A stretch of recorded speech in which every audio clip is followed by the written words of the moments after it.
అది కాదు బ్రాహ్మణి. మాట్లాడకండి. మెల్లగా ఇంట్లోకి రానిచ్చారు. ఇప్పుడు కలిసి వ్రతాలు చేయించి దాన్ని కోడలిగా అంగీకరించేలా చేద్దాం అనుకుంటున్నారా? అసలు ఇదంతా ఎవరి ప్లానింగ్? ఆ భారతీదేవిదేనా? పుట్టింట్లోనే నీళ్ళు వదిలేసి వచ్చేసాను కదా, ఇంకా నా ఇంటి విషయాలెందుకు? పిచ్చి పిచ్చి వేషాలేస్తే. ఆపు బ్రాహ్మణి, ఆపు బ్రాహ్మణి, ఆపు బ్రాహ్మణి, ఆపు బ్రాహ్మణి. నీతో వచ్చిన సమస్య ఇది. నిజానిజాలు తెలుసుకోకుండా ఊరికే ఆవేశపడతాం. ఇది చెల్లెమ్మ బావల నిర్ణయం కాదు, మన గురువు గారి నిర్ణయం.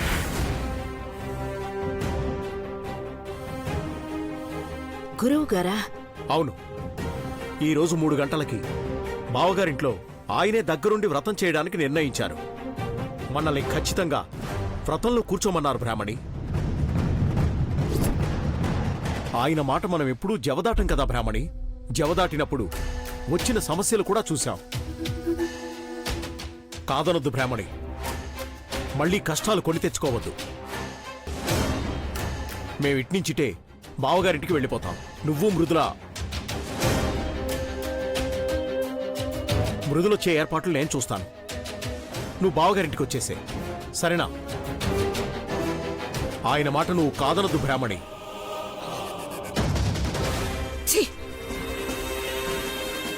ఈ పనికి మాలిందంతా కలిసి నేను పూజ చేయడమా? ప్రాణం పోయినా చేయను.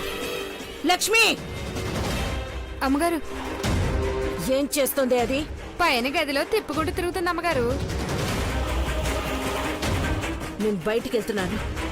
నేను తిరిగి వచ్చేంత వరకు అది ఇంట్లోంచి బయటికి వెళ్ళకూడదు. ఏం చేస్తావో చెయ్. మీరెళ్ళండి అమ్మగారు, చెప్పారు కదా, నేను చూసుకుంటాను.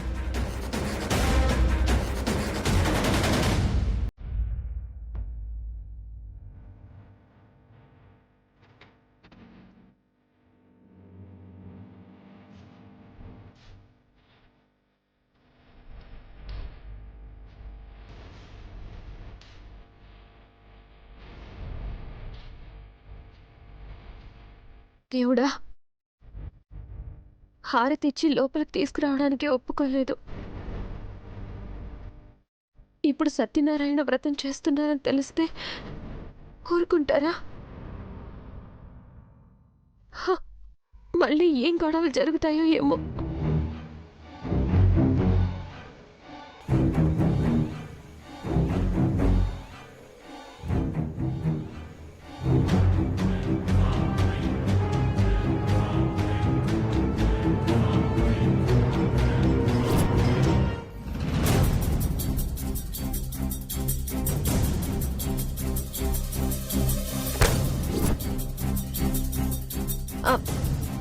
ఏమండి, ఎవరు డోర్ వేశారు? నేను లోపలే ఉన్నానండి. ఏమండి, డోర్ తీయండి. ఈ రోజుకి నీ బతుకు గదిలోనేనే.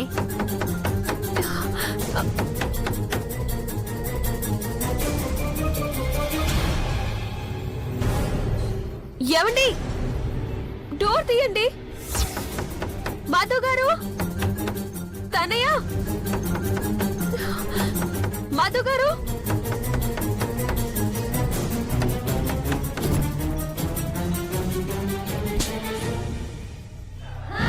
అమ్మగారు చెప్పండి.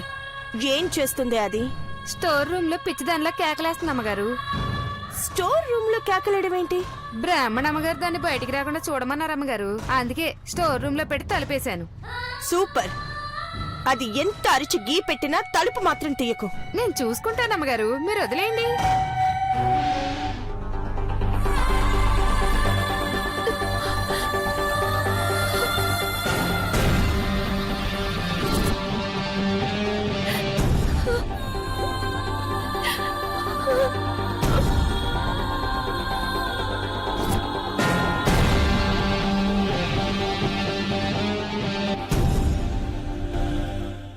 గంటలకి సత్యనారాయణ వ్రతానికి ముహూర్తం పెట్టారు కదా, అదెలా బయటికొస్తుందో, మీరెలా వ్రతం చేయిస్తారో నేను చూస్తాను.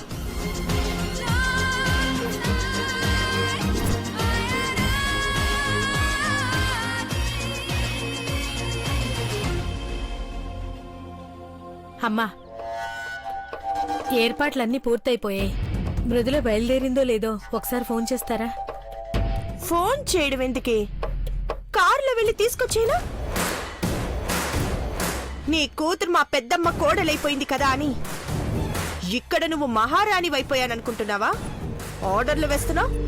అదేం లేదమ్మా, అమ్మాయి ఒక్కతే రావాలి కదా.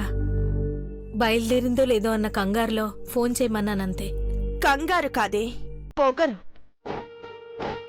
ఈ ఇంటి ఉప్పు తిన్నామన్న విశ్వాసం కూడా లేకుండా ఈ ఇంటి బిడ్డ జీవితాన్ని నాశనం చేసి మీరు మాత్రం వ్రతాలు ఉత్సవాలని ఊరేగుతారే? సిగ్గులేదా మీకు?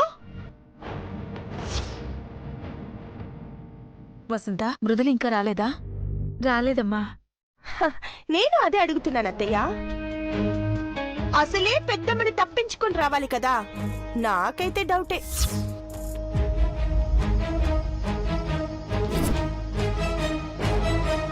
ఇంకే డౌట్లు ప్రాబ్లంలు ఉండవు సరియు.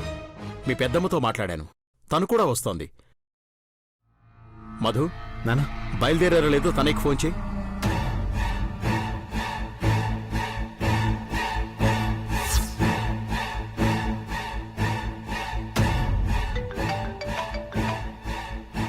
చెప్పన్నయ్య. తనయా బయలుదేరారా? ఇదిగో బయలుదేరుతున్నావు అన్నయ్య. మృదుల దగ్గరికే వెళ్తున్నాను. అవునా, సరే తొందరగా రండి. వచ్చేస్తున్నావు అన్నయ్య. టైం అవుతుంది. బాయ్.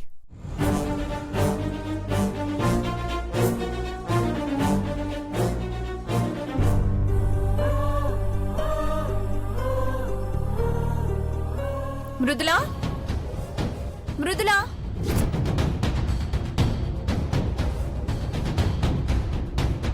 మృదులా ఎక్కడుంది?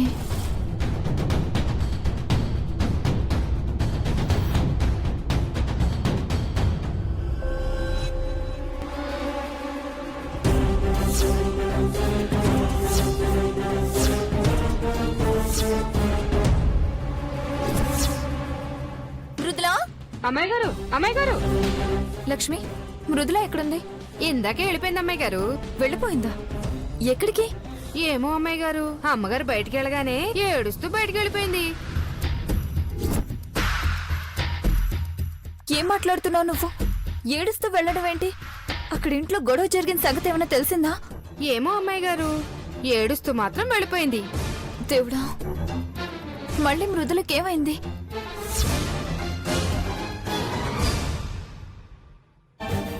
తనయ్య,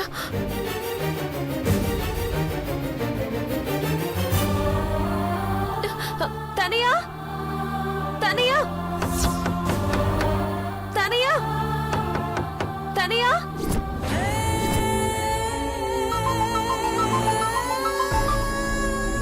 చెప్పండి అమ్మగారు. అది అక్కడే ఉంది కదా. లోపలే ఉందమ్మా. జాగ్రత్త, ఎవరికి ఏ డౌట్ రాకూడదు. రాదమ్మా.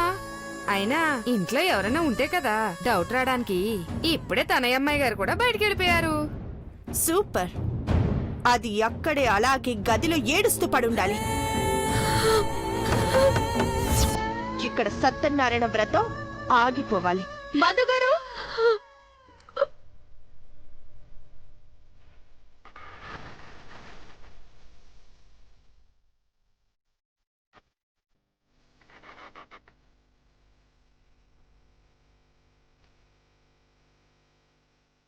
వదిన కూడా ఇంకా రాలేదేంటన్నయ్యా? అసలు రావడానికి ఒప్పుకుందా? గురువుగారి మాట ఎప్పుడూ కాదనదమ్మా, తప్పకుండా వస్తుంది.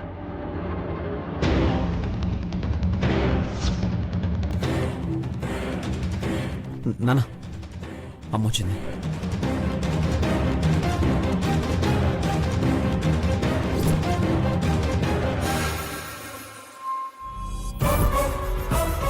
వదినా, ఆగో ఆగో ఆగో ఆగో.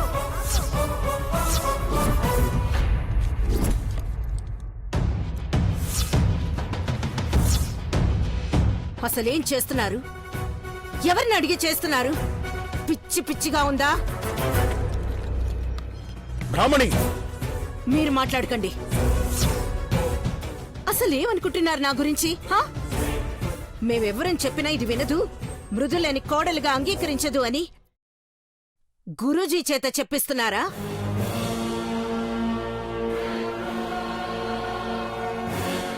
గురువుగారి కాదు, దేవుడే దిగొచ్చి చెప్పినా సరే ఆ పనికి మాలిన దాని విషయంలో నా అభిప్రాయం మారదు మారదు మారదు.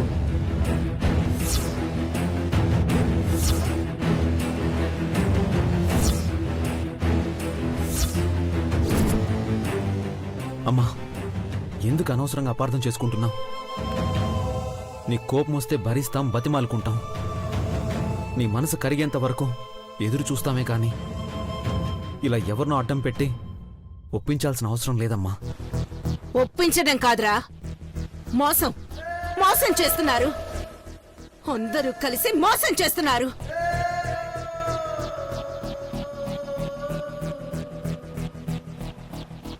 నాకు తెలియకుండా నువ్వు పెళ్లి చేసుకొని మోసం చేస్తే తెలిసి కూడా వీళ్ళు నిజం దాచి మోసం చేశారు. అది సరిపోక ఇప్పుడు మసిపూసి మాయ చేద్దామని చూస్తున్నారా? ఇక మీ ఆటలు నా దగ్గర సాగవు. తెలిసి కూడా గుడ్డిగా తలాడించడానికి నేనంత పిచ్చిదాన్నేం కాదు. బ్రాహ్మణి, నిజం చెప్తున్నా అర్థం చేసుకోవేంటి? మా మాటల మీద నమ్మకం లేకపోతే కాసేపట్లో గురువుగారు వస్తారు. నువ్వే మాట్లాడు. అవసరం లేదు. నేనెవ్వరితోనూ మాట్లాడను. ఎవరు చెప్పినా వినను. అలాగా దాంతో కలిసి వ్రతం చేయను.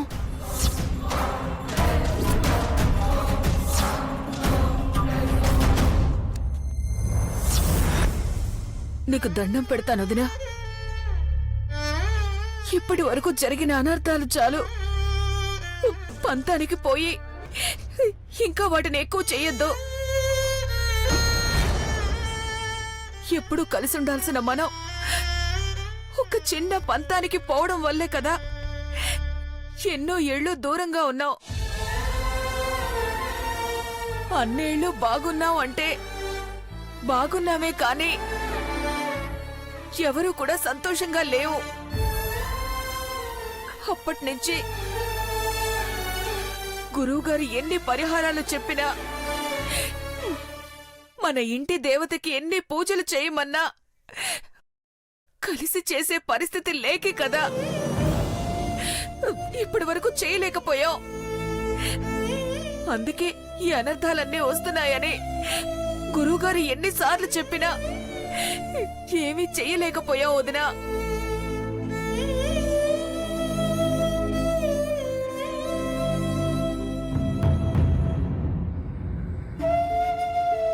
మళ్ళీ ఇన్నేళ్ల తర్వాత అందరం కలిసి వ్రతం చేసే అవకాశం వచ్చింది. పెళ్ళయ్యాక కోడలు అడుగు పెట్టిన 3వ రోజు ఖచ్చితంగా సత్యనారాయణ వ్రతం చెయ్యాలి. కష్టమో నష్టమో నల్లపూసలైతే గుచ్చాం కానీ వ్రతమైతే మాత్రం నీ చేతుల మీదే జరగాలి. నీ కొడుకు కోడలి చేత నువ్వే వ్రతం చేయించాలొదినా, లేకపోతే అరిష్టం వదినా. ఇంకేం అరిష్టం కావాలి? నేను కలలు కన్నా నా మేనకోడలు నా కోడలిగా రాకుండా ఆ ముద నష్టపతి ఇంట్లో అడుగు పెట్టినప్పుడే అరిష్టం జరిగిపోయింది.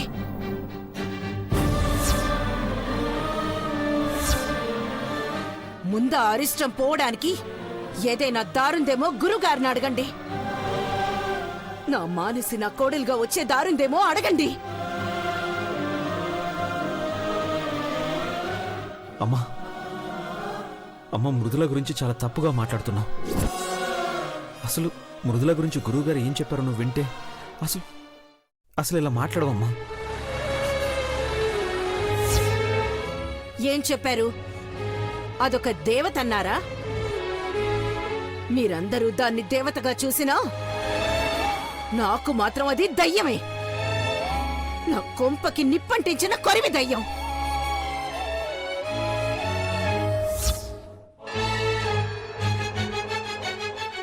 అయినా మృదుల మృదుల అంటున్నావు గాని మానసి గురించి ఒక్క క్షణం కూడా ఆలోచించవేంట్రా?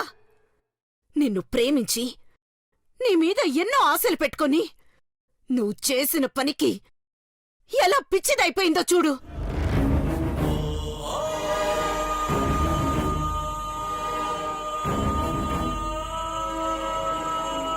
దాన్ని కోడలిగా చేసుకుంటానని మాటిచ్చి నిలబెట్టుకోలేనందుకే నాకు పిచ్చెక్కిపోతుంది. నువ్వు దాంతో ఎన్ని మాటలు చెప్పుంటావు, ఎన్ని ఆశలు పుట్టించుంటావు. ఏమైపోయాయిరా అవన్నీ? ఒక్కటంటే ఒక్కటి కూడా ఇప్పుడు గుర్తులేదా? ఎలా మర్చిపోయావురా?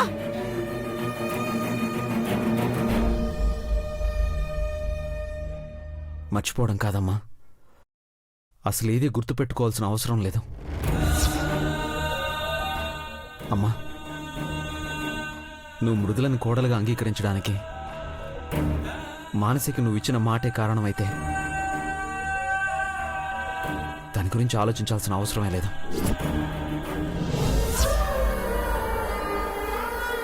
నేను మానసితో మాట్లాడాను. ఈ విషయం గురించి తనేమీ ఆలోచించడం లేదు. తన జీవితం తను చూసుకుంటుంది. ఏంట్రా చూసుకునేది? ఒక్కసారి దాని కళ్ళల్లోకి చూస్తే తెలుస్తుంది దాని జీవితంలో ఏం మిగిలిందో, ఏం చూసుకోబోతోందో.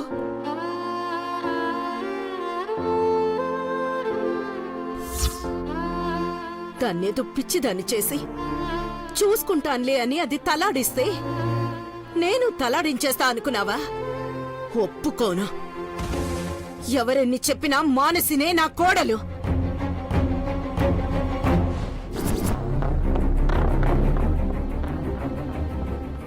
మానసి కోడలిగా నా ఇంట్లో అడుగు పెట్టాకే ఏ వ్రతమైనా శుభకార్యమైనా అంతవరకు ఏది జరగదు జరగదు జరగదు. వదినా, అమ్మా, బ్రాహ్మణి,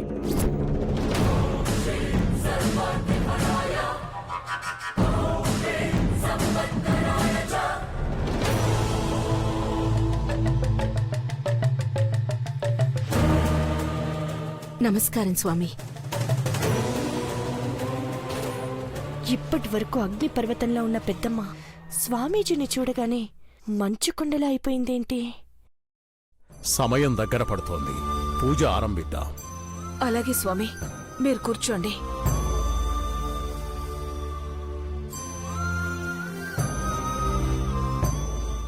మధు, మృదులేది? ఇంకా రాలేదు. అప్పుడే బయలుదేరుతున్నామని తనయ్య చెప్పింది.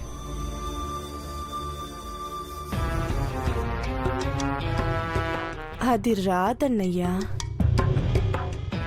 అన్నయ్య అన్నయ్య, తనయ్య, మృదుల ఏది? మృదుల ఇంట్లో లేదు, బయటికి ఎక్కడికో వెళ్ళిపోయిందంట.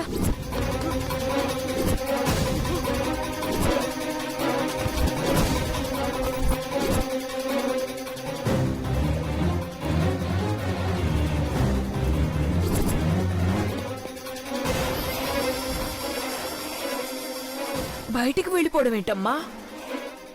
వ్రతం ఉందని రాత్రి చెప్పాం కదా. అయినా వ్రతం ఇక్కడ జరుగుతుందన్న సంగతి తెలుసా? ఇక్కడికే బయలుదేరిందా? లేదత్తయ్య, ఏడుస్తూ ఎక్కడికో వెళ్ళిపోయిందంట.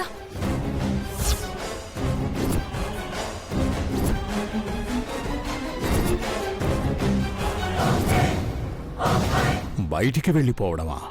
అంటే మీ అంతట మీరే అదృష్టాన్ని కాలదన్నుకొని దరిద్రాన్ని కొని తెచ్చుకుంటున్నారన్నమాట. ఆ తల్లిని ఇంట్లోంచి బయటకు పంపించడం అంటే సాక్షాత్తు సీతమ్మ తల్లిని అడవులకు పంపించడమే. అది మీకు, మీ కుటుంబానికి క్షేమం కాదు.